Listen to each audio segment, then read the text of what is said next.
कुसुम जी, लीजिए दवाई खा लीजिए। मुझे नहीं खानी ये दवा। दवा नहीं खाएंगी तो ठीक कैसे होंगी? कैलाश जी अपनी पत्नी को समझाते हुए कहते। तभी कुसुम जी ने कहा, अब ऐसी जिंदगी जीकर भी क्या फायदा? भगवान मुझे बुरा क्यों नहीं देता? हे, ऐसी जिंदगी से तो अच्छा कि मैं मर जाऊं। तब कैलाश जी कहते, आप इतनी स्वार्थी कैसे हो सकते हैं कुसुम जी? यदि आप चली गईं तो मेरा क्या होगा? मुझे इस दुनिया में अकेला छोड़कर जाएंगी आप? इतना सुनते ही साथ कुसुम जी की आंखों में आंसू आ जाते। तब कैलाश जी कहते, आप रोइए मत, मैं हूं ना। तो आप रो क्यों रही हैं?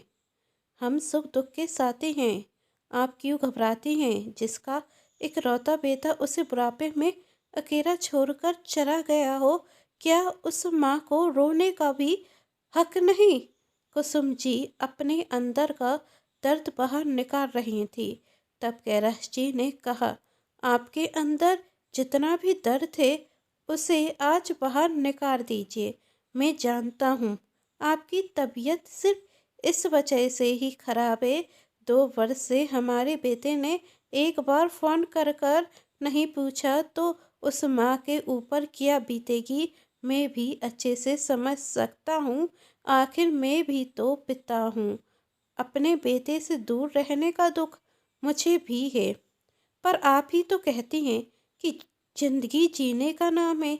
जिंदगी में सुख और दुख आते जाते रहते हैं। बस हमें तो हर पल खुशी से जीना चाहिए, है ना? आज आप अपनी बातें कैसे भूल गईं? लीजिए दवा खा लीजिए। अपने लिए नहीं तो मेरे लिए सही। कैलाश जी कुसुम जी से कहते हैं कि तभी घर की दोपहर बजती। इस समय कौन होगा? कुसुम जी पूछती। कैलाश जी कहते, आखिर कौन हो सकता है? वही लोग होंगे जिससे मैंने कर्जा लिया है अपने बेटे को पढ़ाने का। आए होंगे 2-4 बातें सुनाने के लिए। जाकर गेट खोलता हूँ, कहते हुए कैलाश जी गेट खोलने के लिए चले जाते। और जब दरवाजा खोलते तो एकदम से दंग रह जाते। सामने उनके बेटे और बहू खड़े हुए थे। कैलाश जी को समझ नहीं आ रहा था यह वह कहें क्या। अपने बेटे बहू को इतने वर्षों बाद देखकर खुश हों या अपना गुस्सा उन पर बरसाएं, वह मौन थे। तभी विवेक अपने पिता के पैर छूने के लिए झुकता और साथ में ऋतु भी। तब कैलाश जी 2 कदम पीछे हटते हुए कहते, अब यहाँ पर क्या लेने के लिए आए हो? तभी ऋतु हाथ जोड़ते हुए कहती, पापा जी, गलती हो गई हमसे, हमें माफ़ कर दीजिए। आप नहीं जानते विवेक अपने करने पर कितना दुखी हैं। वही तो हर दिन सिर्फ और सिर्फ आपके बारे में ही सोचते रहते हैं। माँ के हाथ का बना हुआ खाना याद करते रहते हैं। उन्हें आप दोनों की बहुत याद आती है, पर कभी हिम्मत नहीं कर पाए आपसे आकर मिल रहे। बचपने में हम दोनों गलती कर बैठे। हम दोनों एक ही कंपनी में नौकरी करते थे, जहां हम दोनों एक दूसरे से प्यार करने लगे और फिर वहीं शादी कर ली।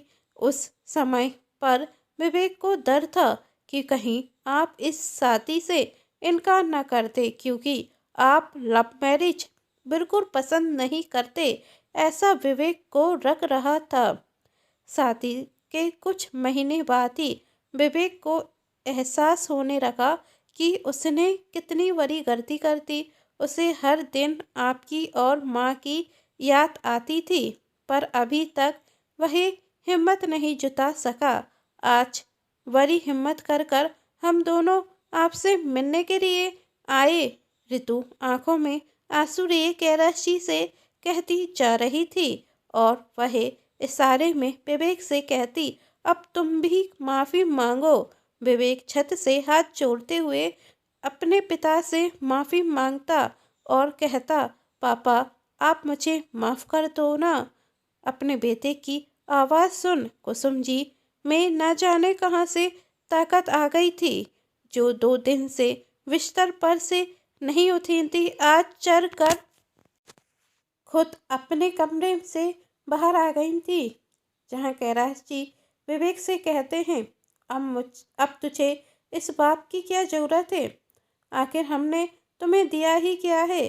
तुझे मिल तो गया है दूसरा बाप, अब जाकर उसके पास ही खुश रहे। अरे हम गरीब माता पिता के पास क्या है तुझे देने के लिए?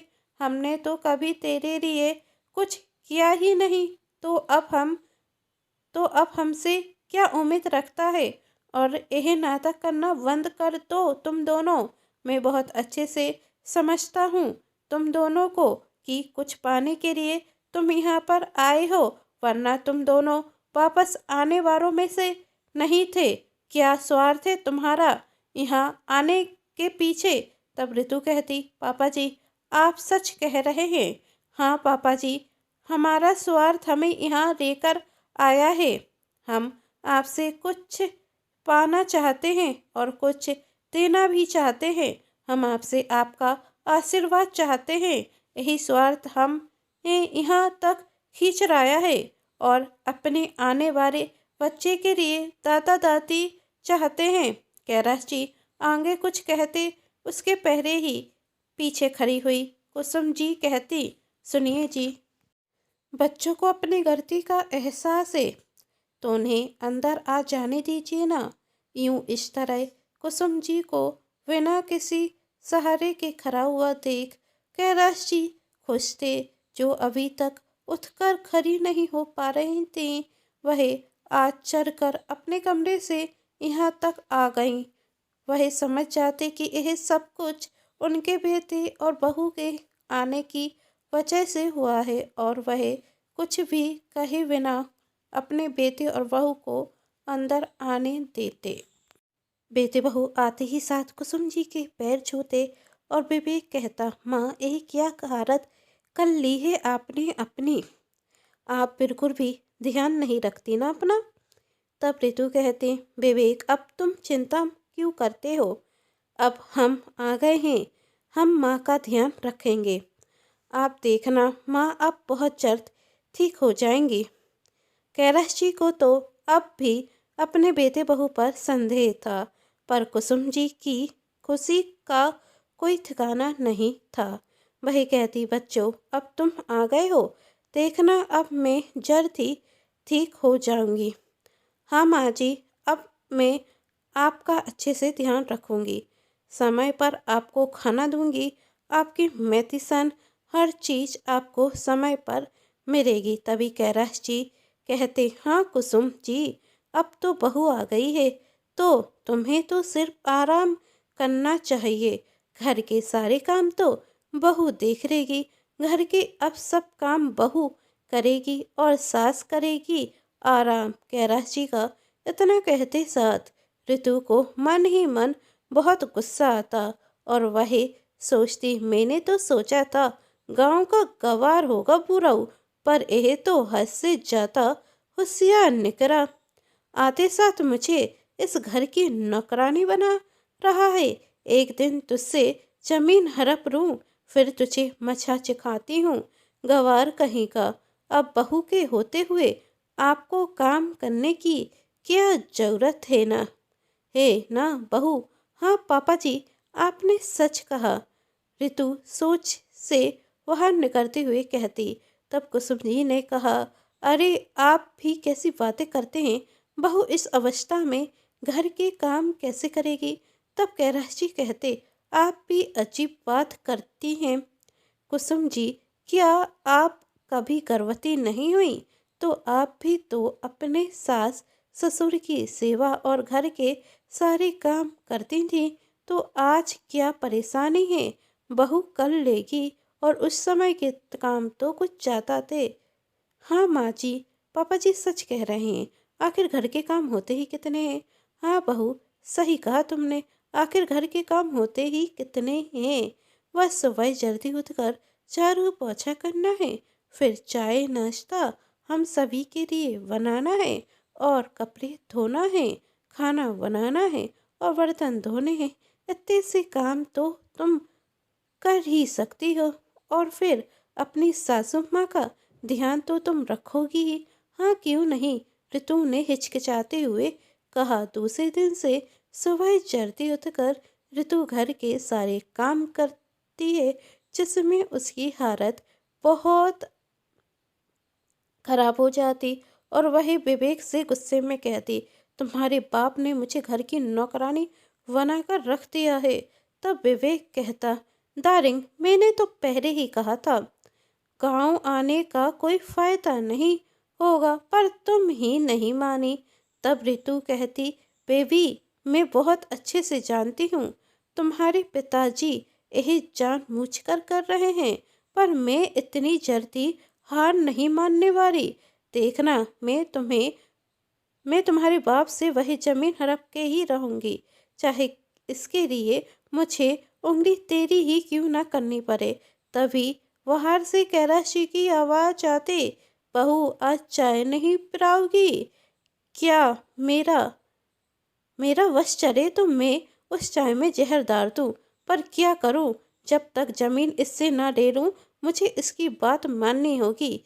ऋतु मन में कहती और कहती, हाँ बापूजी अभी लेकर आई। कहते हुए ऋतु कमरे से बाहर रसोई में जाती। इसी तरह दिन निकलते जाते और अब कुसुम जी पहले से स्वस्थ हो चुकी थी और अपने बेटे बहू से खुश थी, लेकिन कैलाश जी अभी भी अपने बेटे से नाराज थे और उससे बात नहीं करते। लेकिन विवेक अपनी तरफ से पूरी कोशिश करता।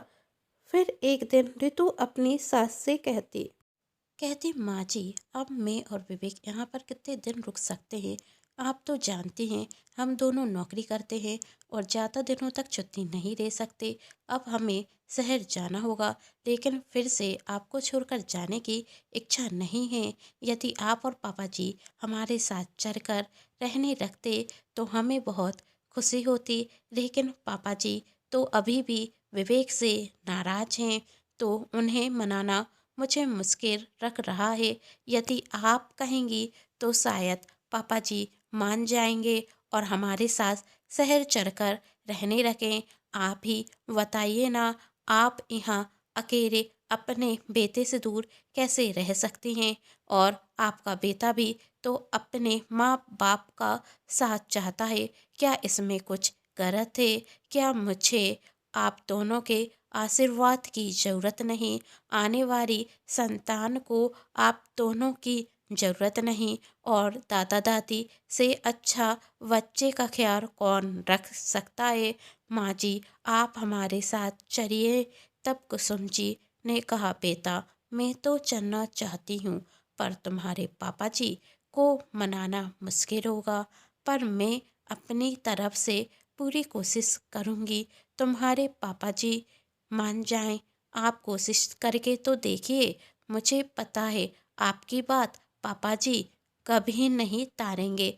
ऋतु खुश होते हुए कहती और मन में कहती, बस एक बार आप दोनों मेरे साथ शहर तो चलिए, फिर मैं गांव की जमीन पापा जी के साइन कराकर अपने नाम करा लूँगी और उसके बाद मेरे पापा यहाँ पर एक बहुत बड़ी फैक्ट्री बनाएंगे। फिर आप दोनों चाहे शहर में रहें, चाहे गांव में या किसी वृद्धाश्रम में, मुझे कुछ लेना देना नहीं होगा। मेरा मतलब तो आपसे जब तक गांव की ज़मीन मुझे मिल ना जाए। इसलिए तो मैंने झूठी प्रेगनेंसी का नाटक किया है। कुसुम जी कैलाश जी को मनाने की कोशिश करती। तब कैलाश जी कहते, वही दोनों यहाँ किसी स्वार्थ के कारण आए हैं और तुम माँ की ममता के आगे कुछ देख नहीं पा रही हो। एक बार धोखा खाने के बाद फिर कैसे विश्वास कर सकती हो? अभी तो तुम एक बार धोखा खाकर बीमार हो गई थी, अब कहीं फिर से धोखा खाकर तुम्हारी सेहत पर कोई बुरा असर ना पड़ जाए। तब कुसुम जी ने कहा, ऐसा कुछ नहीं होगा। मुझे अपने बच्चों पर पूरा विश्वास है कि वही बदल चुके हैं और जो मैं कह रहा हूँ वही सच हुआ तो कैलाश जी कुसुम जी से पूछते। तब कुसुम जी ने कहा, मुझे अपने बच्चों पर पूरा विश्वास है कि वह बदल चुके हैं और आपने जो कुछ कहा यदि वह सच हुआ तो मैं आपसे वादा करती हूँ, इस बार मैं बीमार नहीं होंगी, बल्कि आपका ही साथ दूंगी। पर यदि बच्चे बतरने की कोशिश कर रहे हैं और हमने उसमें उनकी मदद नहीं की, तो उसके गुनहगार तो हम ही होंगे ना। एक बार मेरे कहने पर शहर चलिए, ठीक है, तुम कहती हो तो मैं शहर चलने के लिए तैयार हूँ, कैलाश जी ने कहा। ऋतु और विवेक के साथ कैलाश जी और कुसुम जी शहर आ जाते। वह दोनों अपने माता पिता का बहुत अच्छे से ध्यान रखते। कुसुम जी कैलाश जी से कहती, मैंने कहा था ना, विवेक और ऋतु बतर चुके हैं। देखिए तो घर के हर एक काम के लिए नौकर का लगा कर रखे हैं, और हमें घर के नौकरों के हाथ का खाना नहीं पसंद, इसलिए बहू हमारे लिए खाना बनाती है। और वहाँ ऋतु अपने पति विवेक से कहती, मैंने कहा था ना, तुम्हारे पापा चाहे जितने चालाक हों, पर मुझसे ज़्यादा चालाक नहीं हो सकते। मैं उन्हें गांव से शहर लेकर आ गई ना। तब विवेक ने कहा, इसमें तुमने कौन सी बाजी मार दी? पहले मेरे पापा से जमीन तो छीन कर बताओ। मेरे प्यारे पतिदेव, ऐसा भी बहुत जल्द होगा। मैंने तुमसे कहा था ना, यदि पापा जी सीधे से नहीं जमीन देंगे तो मुझे उंगली टेढ़ी करनी भी आती है। इसी तरह 2 महीने निकल गए, और 2 महीने बाद ऋतु अपनी सास से कहती है, माँ जी, अब मुझे नहीं लगता कि मैं नौकरी कर पाऊंगी, और डॉक्टर ने भी मुझसे रेस्ट करने के लिए कहा है, तो मैं घर के काम भी नहीं कर पाऊंगी। घर पर हर काम के लिए नौकर हैं। आप कहें तो खाना बनाने के लिए भी नौकरानी लगा देती हूँ। नहीं नहीं बहू, उसकी कोई ज़रूरत नहीं, मैं खुद खाना बना दिया करूँगी। फिर कुछ दिनों बाद पैसे की कमी के कारण घर के नौकर भी हटा दिए जाते, और कुसुम जी सारे काम अकेले करती, और ऋतु बिस्तर पर बैठे बैठे आराम करती और मन ही मन सोचती, मुझसे गांव में बहुत करवाया है ना, अब तू कर बुढ़िया घर के सारे काम, और अब होगा मेरा असली नाटक शुरू। और एक दिन विवेक और ऋतु डॉक्टर को दिखाते हुए घर आते, और दोनों आपस में किसी बात पर झगड़ने लगते। तभी कैलाश जी और कुसुम जी आते हुए कहते, क्या हुआ बच्चों, तुम दोनों किस बात पर झगड़ रहे हो? तभी ऋतु कहती, माँ जी, हम झगड़ नहीं रहे हैं, हम परेशान हैं। डॉक्टर ने मुझसे कहा है कि मेरी तबीयत बहुत ज़्यादा खराब है, बच्चा कमज़ोर है, और इस सब का इलाज करना होगा, जिसके लिए बहुत ज़्यादा पैसे की ज़रूरत है। और आप तो जानती हैं, मैं नौकरी छोड़ चुकी हूँ, और आपके बेटे की भी सैलरी बहुत कम है। अब मुझे समझ में नहीं आ रहा है कि इतने में घर का खर्च चलेगा या मेरा इलाज होगा। डॉक्टर ने कहा, कम से कम 10 लाख का इंतजाम कर लेना चाहिए, लेकिन हमारे पास तो इतने पैसे हैं नहीं। अब मुझे समझ में नहीं आ रहा है कि पैसों का इंतजाम कहाँ से होगा। मैंने अपने पापा से मदद मांगी तो उन्होंने मुझसे साफ कह दिया, जब सास ससुर के साथ रहती हो तो उनसे ही पैसे मांगो। हमें छोड़कर गई थी ना बहुत घमंड में। अब तो मेरे पापा भी मेरा साथ नहीं दे रहे हैं। जब मैंने ज़्यादा जिद की तो उन्होंने कहा, यदि कुछ चीज़ हो हमारे पास गिरवी रखने के लिए तो मैं पैसे दे सकता हूँ। तुम्हारे सास ससुर के पास गांव में कोई ज़मीन जायदाद हो तो बोलो, तो मैं उसके ज़्यादा पैसे दे दूँगा और उनसे खरीद लूँगा। हाँ बहू, हमारे पास गांव में एक ज़मीन है, तो तुम उसे अपने पापा को बेच दो।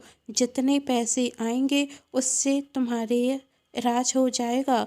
बस मेरे आने वाले पोते और पोतियों को कुछ नहीं होना चाहिए। माँ जी, आपका आशीर्वाद रहा तो कुछ नहीं होगा। तभी कैलाश जी कहते, क्या कह रही हैं आप कुसुम जी? कुसुम जी, आप वही ज़मीन कैसे बेच सकती हैं? बूढ़ी, नहीं भाई, ज़मीन हमारे पूर्वजों की है, हम उसे नहीं बेच सकते। तब विवेक चिल्लाते हुए कहता, पूर्वजों की ज़मीन का क्या करेंगे जब आपके आने वाले नाती या नत्ता पर खतरा खतरा मंडरा रहा है? आप उनके लिए अपनी ज़मीन भी नहीं बेच सकते। तब ऋतु विवेक से कहती, आप शांति से काम लीजिए पापा जी, अपने आने वाले वंश के लिए वही ज़मीन ज़रूर बेचेंगे, है ना पापा जी? कैलाश जी को सब कुछ समझ में आ जाता कि हमारे बेटे बहू हमें यहाँ पर लेकर क्यों आए हैं। तब कैलाश जी कहते हैं, वैसे मैं भी सोच रहा था कि वह ज़मीन बेच दूँ, जिससे जो हमने गांव के घर के लिए लोन लिया है उसके पैसे चुका सकूं। लेकिन वही ज़मीन मैं तुम्हारे पापा को तभी बेचूंगा जब गांव के लोन के पैसे मैं चुका दूंगा। यदि तुम्हारे पापा 5 लाख रुपए एडवांस देने को तैयार हैं तो मैं वही ज़मीन उन्हें बेच दूंगा। तब ऋतु कहती, मैं पापा से बात कर कर बताती हूँ। और ऋतु के पिता कैलाश जी के अकाउंट में 5 लाख रुपए डाल देते, क्योंकि उन्हें 25 लाख की ज़मीन 5 लाख में जो मिल रही थी। दूसरे दिन ऋतु के पिता कैलाश जी से कहते, आप पेपर पर साइन कर दीजिए और इसके बाद वह ज़मीन मेरी हो जाएगी और बाकी के पैसे मैं अपनी बेटी के अकाउंट में डाल दूँगा, जिससे उसका इलाज अच्छे से हो जाएगा। तब कैलाश जी कहते, नहीं भाई साहब, मैं आपके नाम वही ज़मीन नहीं बेच सकता, क्योंकि मैंने पता लगाया है कि प्रेगनेंसी के इलाज में इतने पैसे खर्च नहीं होते। मेरे दोस्त मोहन की बहू के यहाँ भी कुछ ही महीनों पहले बेटा हुआ था और उसे भी रेस्ट बताया गया था। वह भी कमज़ोर थी, लेकिन सिर्फ 1-2 लाख में हो गया था। तो मुझे नहीं लगता कि मुझे ज़मीन बेचने की ज़रूरत है। तब ऋतु कहती, पर आप मेरे पापा से पैसे ले चुके हैं तो आपको ज़मीन बेचनी होगी। तब कैलाश जी कहते, वह पैसे मैंने तुम्हारे पति की पढ़ाई के लिए लोन पर लिए थे, तो वह पैसे अपने पति से लेना, मैंने कोई अय्यासी नहीं की उन पैसों से। तब ऋतु ने कहा, पापा जी, मुझे पता था कि आप आखिरी टाइम पर कोई नाटक करेंगे, तो ठीक है, आप इतनी आसानी से ज़मीन नहीं बेचना चाहते तो मेरी बात ध्यान से सुन लीजिए। यदि आपने ज़मीन नहीं बेची तो मैं और विवेक आप दोनों से रिश्ता तोड़ देंगे, और उसके बाद यदि माँ को कुछ हो गया तो उसके जिम्मेदार आप होंगे, मैं नहीं। क्योंकि आप जानते हैं कि हमसे दूर रहने के बाद पहले भी माँ बीमार हो चुकी हैं, और इस बार ऐसा कुछ हुआ तो कहीं वह ऊपर ही न चले जाएं। तभी वहाँ कुसुम जी आते हुए कहती, बेटा, माँ इतनी कमज़ोर भी नहीं होती। अपने बच्चों से दूर रहने का दुख होता है, पर मैं एक औरत भी हूँ और किसी की पत्नी भी हूँ, और जब मेरे पति मेरे साथ हैं तो मैं इतनी कमज़ोर नहीं हो सकती। तभी ऋतु कहती, माँ जी, आप यहाँ कैसे आ गईं? मैंने तो आपको मंदिर भेजा था। तब कुसुम जी ने कहा, मेरे पति ने मुझसे कहा था, आज तुम्हें तुम्हारे बेटे बहू की असलियत बताता हूँ, क्योंकि जब तुमने ज़मीन बेचने की बात की थी तभी तुम्हारे पापा जी को तुम पर संदेह हो गया था, पर मुझे विश्वास था कि इनका संदेह झूठा निकलेगा, पर तुमने मुझे झूठा साबित कर दिया और अपने पापा जी को सच्चा। मैंने तुम दोनों को पहचानने में बहुत बड़ी गलती कर दी, और तुम दोनों का असली चेहरा सामने लाने के लिए ही मुझसे तुम्हारे पापा ने कहा था कि तुम मंदिर नहीं जाओ, जाकर कमरे में बैठो और तमाशा देखो, और मैं तुम दोनों का असली चेहरा देख चुकी हूँ। और उसके बाद अब मैं इस घर में एक पल के लिए भी नहीं रुकूंगी। कैलाश जी और कुसुम जी एक दूसरे का हाथ पकड़ते और वहाँ से जाने रखते। तभी ऋतु के पिता कहते, पैसे दिए बिना आप नहीं जा सकते। तब कैलाश जी ने कहा, वह पैसे तो अपने दामाद से लेना। कहते हुए कैलाश जी और कुसुम जी वहाँ से जाने लगती और विवेक ऋतु से कहता, मैंने तो तुमसे पहले ही कहा था कि मेरे पापा नहीं मानेंगे, फालतू में 5 लाख का नुकसान हो गया। तब ऋतु गुस्से में कहती, तुम्हारी हिम्मत कैसे हुई मुझसे बात करने की, और नुकसान तो तुम्हारी वजह से हुआ, और जब तक तुम इसकी भरपाई नहीं कर दोगे तब तक तुम्हारी इस घर में कोई जगह नहीं। निकल जाओ मेरे घर से। ना ही मैं तुम्हारी पत्नी और ना ही तुम मेरे पति। अब हमारे बीच कोई रिश्ता नहीं। आज पहली बार किसी से हारी हूँ मैं, वही भी सिर्फ और सिर्फ तुम्हारे कारण। और जब मैं तुम्हें पसंद नहीं करती, अरे यह घर मेरे बाप का है, तुम्हारा नहीं, तो जा सकते हो तुम इस घर से। विवेक उस घर को छोड़कर चला जाता और जब वह अपने माता पिता से माफ़ी मांगता तो इस बार कैलाश जी और कुसुम जी को देने के लिए विवेक को माफ़ी भी नहीं थी। अब और कैलाश जी ऋतु के पिता के 5 लाख रुपए लौटा देते और कहते, जो पैसे मैंने लोन पर लिए थे वही चुकाने की हिम्मत मैं रखता हूँ। और अब विवेक ना ही घर का था और ना ही घात का। आप सभी को ये कहानी कैसी लगी? कहानी पसंद आई है तो चैनल को सब्सक्राइब, वीडियो को लाइक एंड शेयर जरूर कीजिएगा। Thanks for watching.